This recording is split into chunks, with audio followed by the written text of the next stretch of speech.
जय सिया राम। सब सुख लहे तुम्हारी सरना, तुम रक्षक काहू को डरना।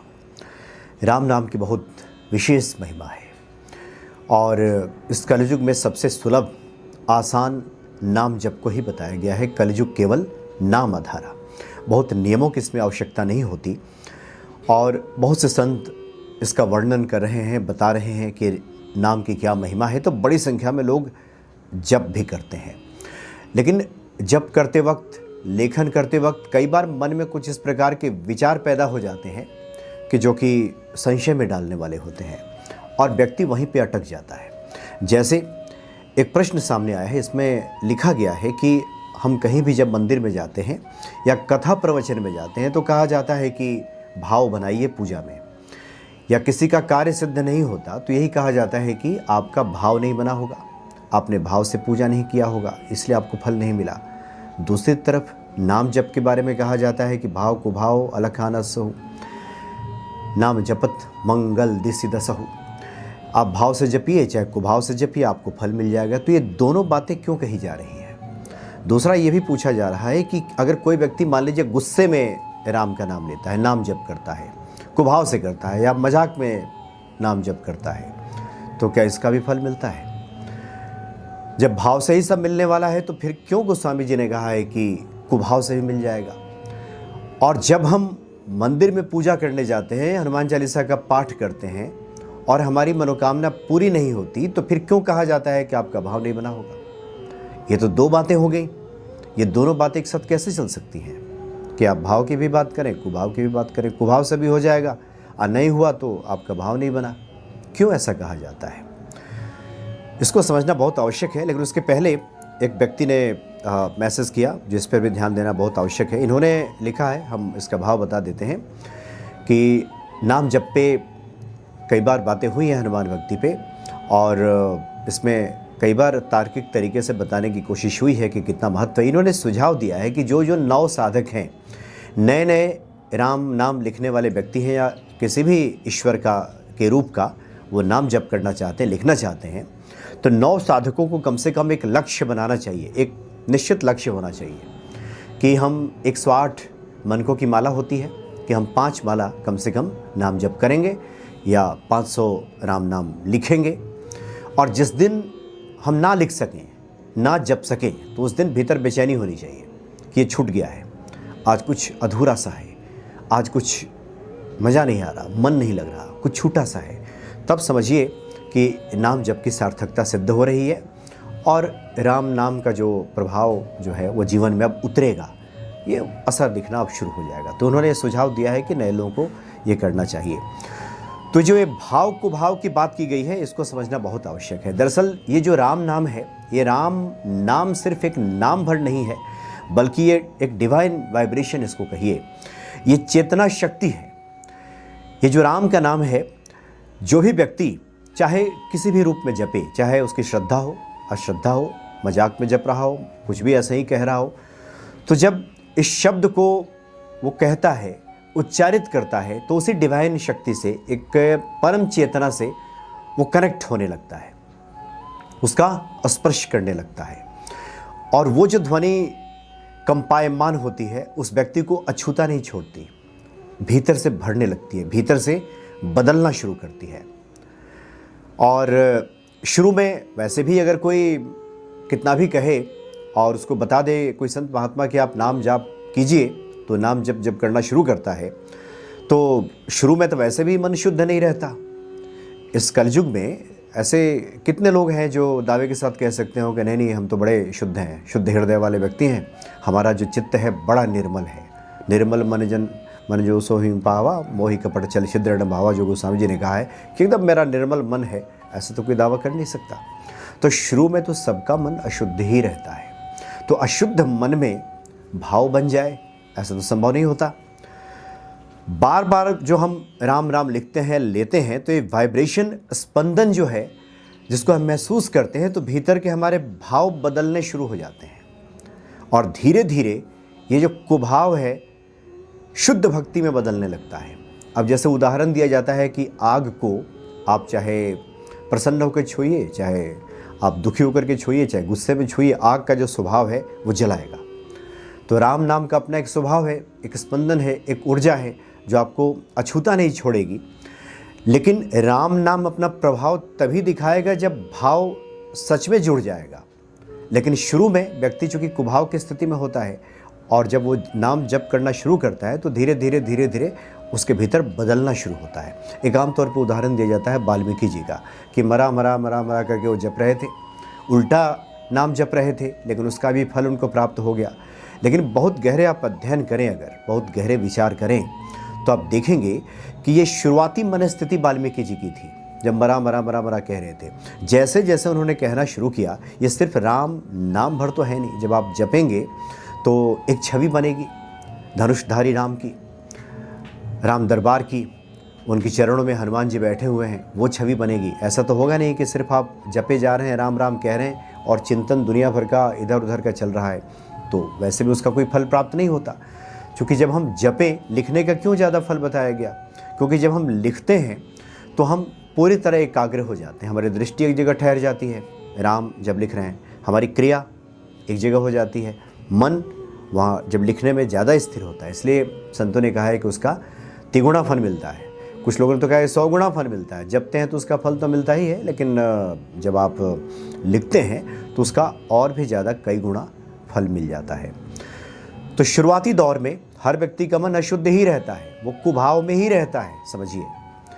लेकिन धीरे धीरे ये जो राम नाम है अपना जब प्रभाव दिखाना शुरू करता है तो एक कुभाव भाव में बदलने लगता है। और चीज़ें फलित तो भाव बदलने के बाद ही होती है, शुरू में नहीं होती। गोस्वामी जी ने जो कहा भाव कुभाव अनक आलसहु, कहने का मतलब ये हो गया कि आप पहले जपना शुरू करें। इसका मतलब पहले आपको उतारा जाए। जो नए नए लोग भक्ति में जिनको उतारना होता है उनको बताया जाता है कि ये बहुत आसान है, बहुत आसान है, आप पहले ऐसा शुरू कीजिए। एकदम ऐसे लोग कहेंगे मेरा मन बहुत भागता है, तो फिर क्या कहेंगे संत? नहीं, आप लिखना शुरू कीजिए, आप जपिए, उसकी चिंता छोड़ दीजिए, मन भाग रहा है तो।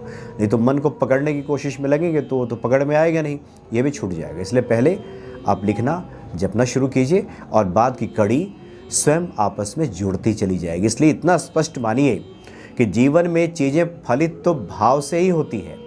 अब जिन संतों का हम उदाहरण पकड़ते हैं तो चूंकि उनकी स्थिति पहले जिस प्रकार की थी, उस स्थिति में उन्होंने जपना शुरू किया तो हम लोग उसी को पकड़ लेते हैं कि देखिए वो तो मरा मरा कह रहे थे, लेकिन मरा मरा कहना शुरू किया, लेकिन बाद में उनकी मन स्थिति इतनी बदली कि वो रामायण के रचयिता बन गए। प्रभु की इतनी कृपा उतरी वाल्मीकि जी पे। तो तात्पर्य यह है कि भीतर का भाव बदलना शुरू कर देता है ये जो राम नाम है। चूँकि राम नाम जो है परम चेतना है, जिसको अल्टीमेट कॉन्शसनेस कहते हैं, जिसको कहा जाता है नाम और नामी में कोई भेद नहीं है, ये बातें बताई जाती हैं। और दूसरा, चूँकि राम हम कहते हैं तो ये एक ध्वनि है जिसको हम कहते हैं साउंड वाइब्रेशन, जिसको विज्ञान कहता है। रा ये अग्नि तत्व है।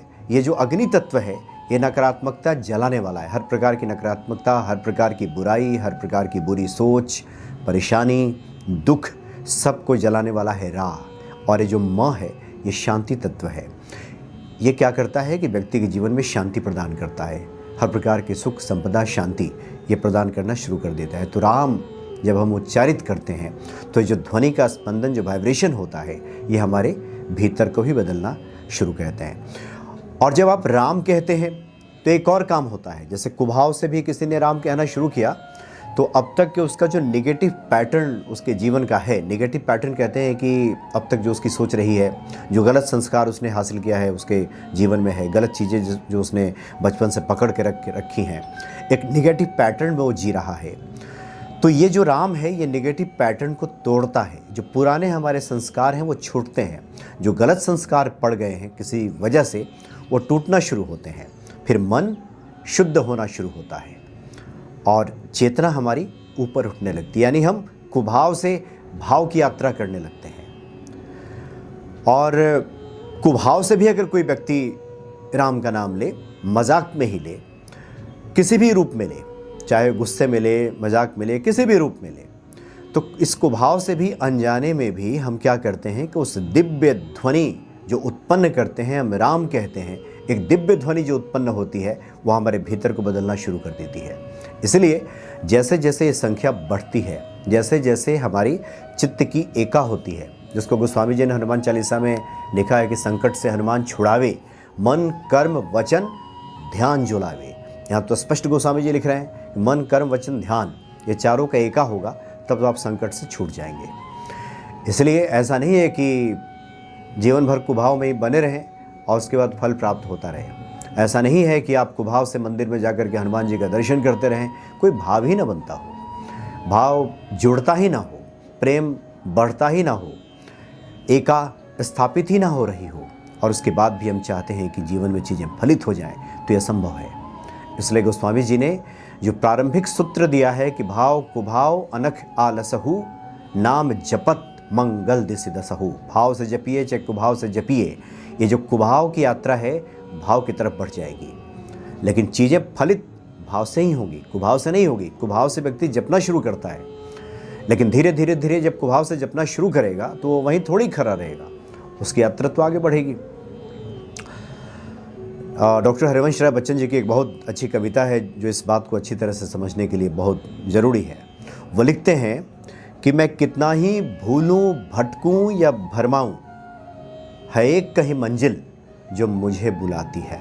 मैं कितना ही भूलूं भटकूं भरमाऊं, इधर उधर मेरे पांव पड़े, मैं कितना ही भूलूं भटकूं या भरमाऊं, है एक कहीं मंजिल जो मुझे बुलाती है। मेरे पांव पड़े कितने ही ऊंचे नीचे, प्रतिपल वह मेरे पास चली आती है। मुझ पर विधि का एहसान बहुत सी बातों का, धरती शोले उगले या नभ ओले बरसाए, वक्त की चक्की अनवरत चलती जाती है। जिस स्थल पर मैं खड़ा था कल, उस स्थल पर आज नहीं, और कल इसी जगह पर मुझको पाना मुश्किल है। तात्पर्य क्या है? चीज़ें बदल रही हैं, व्यक्ति बदल रहा है। जिस जगह पे कल खड़ा था आज उस जगह पे नहीं है। कुभाव से उसने नाम जपना शुरू किया, लेकिन वहीं थोड़ी खड़ा है, वो तो धीरे धीरे भाव की दशा में आ गया। राम तो किसी को अछूता छोड़ते नहीं हैं, जो एक बार उनका नाम ले ले तो उसके भीतर तो प्रेम प्रकट करा देते हैं, और जब प्रेम उस व्यक्ति के भीतर प्रकट हो जाता है तो राम ही केवल प्रेम प्यारा, राम को तो केवल प्रेम ही प्यारा है, तो उस व्यक्ति का तो सब बदल देते हैं, सब प्राप्त करा देते हैं, सब मिल जाता है। कुछ भी असंभव, कुछ भी मुश्किल नहीं रहता। प्रभु राम जब प्रसन्न हो जाते हैं, अनुकूल हो जाते हैं, और राम की अनुकूलता से तो उसके पहले तो हनुमान जी सारे काम सिद्ध करने लगते हैं। तो बहुत अद्भुत राम नाम की महिमा है। राम नाम जो लोग भी जपते हैं, लिखते हैं, जिनका संजोग बनता है, वो समझिए कि बहुत भाग्यशाली लोग हैं, जो इस तरफ प्रेरित हैं, जिनका मन रमता है कि हम कुछ लिखें, राम जपें, प्रभु राम के बारे में बोलें, सुनें। ये भाग्यशाली लोग हैं। नहीं तो दुनिया में बहुत सारी ऐसी चीज़ें हैं जो लोगों को भटकाने के लिए हैं, ऐसी वैसी चीज़ें जिसमें मन ज़्यादा आकर्षित होता है, मन भटकता है, मन उसके प्रति लालायित होता है। इसलिए जो लोग भी राम नाम के लेखन करते हैं वो अपने को परम सौभाग्यशाली समझें, वो समझें कि वो राम के कृपा पात्र हैं, राम के प्रिय लोग हैं, प्रियजन हैं राम के। जय सिया राम।